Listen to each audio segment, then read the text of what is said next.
একসময় অতি কষ্টে পরিবারের সদস্যদের পেটের ভাত জোগাড় করতে পারলেও ঘুমানোর কষ্ট লাঘব করতে পারেনি আশ্রয়হীন মানুষগুলো। মুজিব বর্ষ উপলক্ষে প্রধানমন্ত্রী শেখ হাসিনার উপহারের নতুন ঘর পেয়েছেন সে সমস্ত মানুষ। যশোর থেকে HM জুয়েল রানার প্রতিবেদনে দেখুন বিস্তারিত। বৃষ্টিতে ভিজে রোদে পড়ে কখনো আবার অন্যের বাড়িতে আশ্রিত থেকে জীবন কেটেছে। জীবনের দীর্ঘ পথ চলায় কেউ পাশে ছিল না।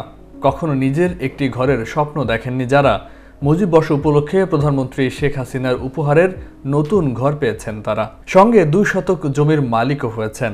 মাথা গোঁজা ঠাঁই পেয়ে মুখে হাসি ফুটেছে সেই সব ভূমিহীন মানুষগুলোর। সরজমিনে যশোরের মনিরামপুর উপজেলার হাকোবা ও মাসনা বেগমপুর আশ্রয়ণ প্রকল্পে গিয়ে দেখা যায় সারিবদ্ধ সবুজ রঙের টিনের সেমি পাকা ঘরগুলো। দৃষ্টিনন্দন এসব ঘরগুলোর চালের ওপর ও পাশ দিয়ে শাকসবজি চাষের পাশাপাশি সৌন্দর্য বর্ধনের জন্য আঙিনায় লাগানো হয়েছে ফুল ও ফলের গাছ। সময়ের সাথে সাথে এখন বদলেছে ছিন্নমূল মানুষের কষ্টের জীবন। আমার বাড়ি ছিল আগে বেলেডাঙ্গা খানপুর। প্রধানমন্ত্রী ঘর দেওয়ার পরে ঘরে আইছি। ঘরে আসার পরে যাই হোক আমরা এখানে ঘর বাড়িটি খুব শান্তিতেই আছি। অশান্তি নেই, কিছু গাছ করি, ওই মাঠের কৃষিকাজ করি। তারপরে যেভাবে চলতেছি আসলে ভালোই চলতেছি। স্বপ্নের বাড়িতে থেকে হাঁস মুরগি সহ গবাদি পশু পালন করছেন, কেউ দর্জির কাজ, আবার কেউ চায়ের দোকান দিয়েছেন। ঘরের দুশ্চিন্তা ছেড়ে নিশ্চিন্ত মনে কাজ করে এগিয়ে নিচ্ছেন সংসারে এসেছে অর্থনৈতিক সচ্ছলতা, সেই সাথে সন্তানদের পাঠাচ্ছেন স্কুলে। কোনো থাকার জায়গা ছিল না, আমাদের প্রধানমন্ত্রী ঘর দিয়ে আমরা ঢুকে আছি। এই যে সেলাই মেশিন কিনেছি, দর্জির কাজ করছি, এই নিয়ে আমরা খুব সুখী শান্তি পাচ্ছি। আশ্রয়ণ প্রকল্পের বাসিন্দারা অনেকের একাডেমিক শিক্ষা না থাকলেও নানা প্রশিক্ষণে তারা হয়ে উঠছে স্বশিক্ষিত।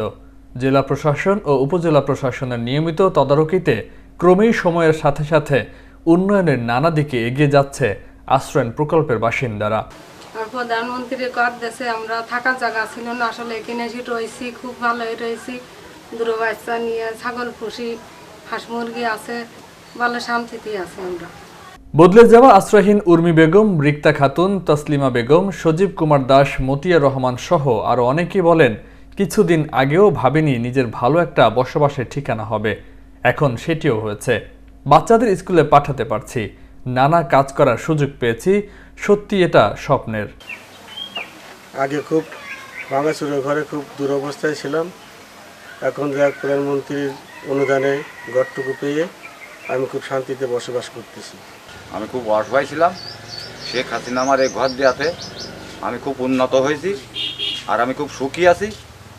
আমি তার ধন্যবাদ দিই। আমি এইসব ফল ফলকা লাগাইছি, আমের গাছ, পেয়ারা গাছ, কলা গাছ টাছ, এই জন কিচেন খাইটি খাই, পরে খেজুর গাছ মাছ কাটি। তাতেই আমি শেখ হাসিনার দোয়াতে আমি খুব শান্তিতে আছি। আর তাই সৃষ্টিকর্তার কাছে প্রধানমন্ত্রী শেখ হাসিনার জন্য সকলে দোয়া কামনা করেছেন।